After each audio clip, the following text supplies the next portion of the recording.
Ilmu bedah dasar untuk semester 5 Fakultas Kedokteran, Ilmu Bedah Dasar. Ilmu bedah dasar untuk semester 5 adalah salah satu mata kuliah inti dalam pendidikan kedokteran yang membekali mahasiswa dengan pemahaman tentang prinsip-prinsip dasar bedah. Dalam kursus ini, mahasiswa mempelajari berbagai konsep penting dalam pembedahan, mulai dari teori dasar hingga teknik pembedahan sederhana, serta penanganan pasien sebelum dan setelah operasi. Berikut penjelasan rinci dan sistematis. 1. Pendahuluan ilmu bedah dasar. Definisi. Ilmu bedah dasar adalah cabang ilmu kedokteran yang mempelajari prosedur medis yang melibatkan pembedahan untuk mengobati penyakit atau cedera. Pada tahap dasar, pembelajaran berfokus pada aspek teori, teknik dasar, dan pemahaman tentang indikasi serta kontraindikasi pembedahan. Tujuan pembelajaran, memahami prinsip-prinsip dasar dalam pembedahan. Menguasai teknik dasar pembedahan, termasuk asepsis dan sterilisasi. Memahami manajemen pasien praoperatif dan pasca operatif. Mengidentifikasi berbagai kondisi medis yang membutuhkan tindakan bedah. 2. Topik-topik utama dalam ilmu bedah dasar. 2.1 Prinsip-prinsip dasar bedah, sterilisasi dan asepsis. Mahasiswa mempelajari pentingnya teknik asepsis untuk mencegah infeksi pada ruang bedah. Termasuk prinsip-prinsip sterilisasi alat bedah, ruang operasi, serta tindakan pada pasien dan tim medis selama prosedur bedah. Proses sterilisasi menggunakan autoclave atau alat kimia. Teknik scrub, sterilitas tangan, dan penggunaan pelindung seperti masker, sarung tangan, dan pelindung mata. Pembedahan minor dan mayor. Pembedahan minor. Prosedur bedah yang melibatkan sayatan kecil dan biasanya dilakukan dengan anestesi lokal, seperti pengangkatan kista atau jahitan luka. Pembedahan mayor. Prosedur lebih kompleks yang membutuhkan anestesi umum dan dilakukan pada organ vital, misalnya appendektomi atau operasi jantung. Teknik bedah dasar, teknik pembuatan sayatan yang benar. Teknik pemotongan, penggunaan pisau bedah, serta cara menjahit luka. Penggunaan alat bedah lain seperti gunting bedah, pinset, dan penghisap cairan.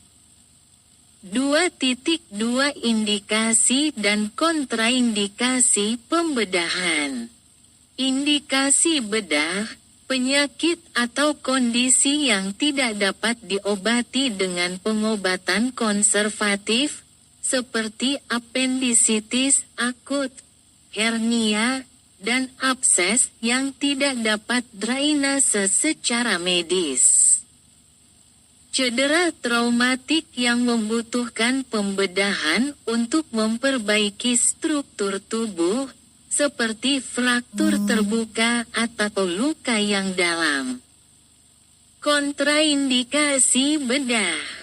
Kondisi medis yang membuat pembedahan berisiko tinggi, seperti penyakit jantung yang tidak terkendali atau infeksi yang luas yang belum bisa diatasi dengan antibiotik. Pasien yang memiliki gangguan pembekuan darah atau infeksi aktif yang meluas.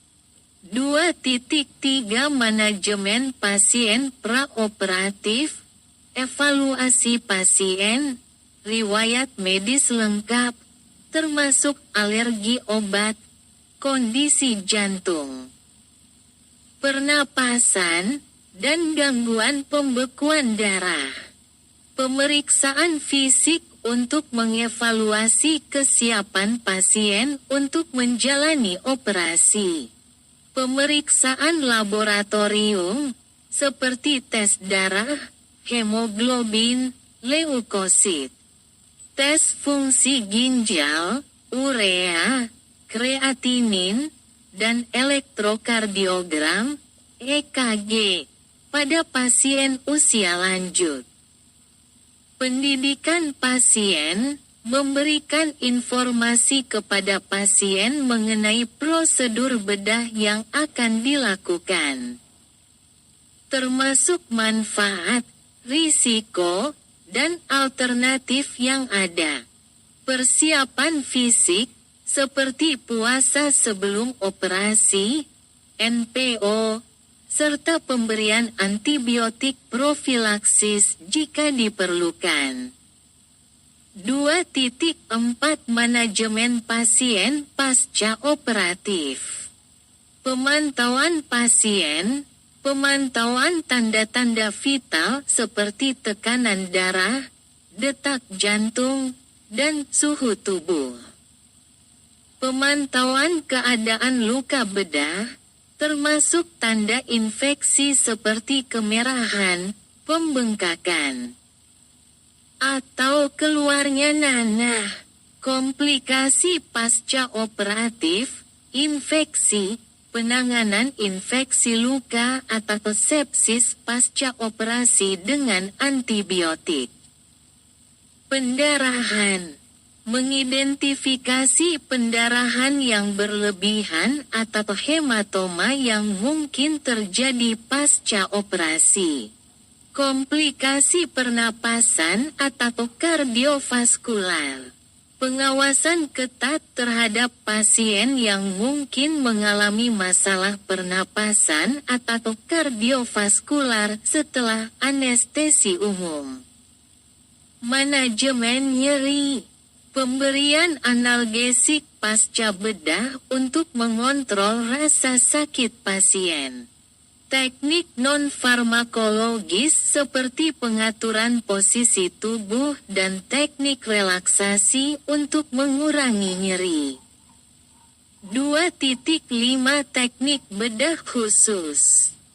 Bedah laparoskopi, teknik bedah yang minim invasif menggunakan alat bedah kecil yang dimasukkan melalui sayatan kecil di kulit dan dilengkapi dengan kamera, laparoskop, untuk memandu prosedur. Digunakan untuk prosedur seperti kolesistektomi, pengangkatan kantong empedu, atau hernioplasti. Bedah torakoskopi, teknik pembedahan yang dilakukan melalui sayatan kecil di dada untuk menangani penyakit paru-paru atau mediastinum. Penggunaan instrumen endoskopik yang memungkinkan prosedur dilakukan dengan risiko dan pemulihan yang lebih rendah. 3. Metode pembelajaran ilmu bedah dasar, 3.1 Teori dan kuliah. Kuliah mengenai dasar-dasar pembedahan, prinsip asepsis, serta teknik bedah yang digunakan pada berbagai jenis prosedur. Diskusi tentang indikasi dan kontraindikasi dalam pembedahan. 3.2 Praktikum dan simulasi, Simulasi prosedur bedah menggunakan model atau alat simulasi untuk mempelajari teknik pembuatan sayatan, menjahit luka, dan menggunakan alat bedah. Latihan pengendalian perdarahan dan penutupan luka. Studi kasus, diskusi tentang berbagai kasus klinis yang memerlukan tindakan bedah. Termasuk pembelajaran mengenai manajemen praoperatif dan pasca operatif. 4. Tujuan akhir pembelajaran, mahasiswa dapat memahami dan menerapkan prinsip dasar dalam pembedahan. Termasuk teknik asepsis dan sterilisasi. Mahasiswa mampu mengidentifikasi indikasi dan kontraindikasi pembedahan serta melakukan evaluasi awal terhadap pasien yang membutuhkan tindakan bedah. Mahasiswa mampu mengelola pasien sebelum dan setelah operasi, termasuk menangani komplikasi yang mungkin terjadi pasca operatif. Kesimpulan, ilmu bedah dasar merupakan mata kuliah yang sangat penting bagi mahasiswa kedokteran, karena memberikan pemahaman mendalam mengenai berbagai prosedur pembedahan dasar, serta penanganan pasien sebelum dan setelah operasi. Pengetahuan ini merupakan landasan penting untuk tahap berikutnya dalam pendidikan bedah yang lebih lanjut.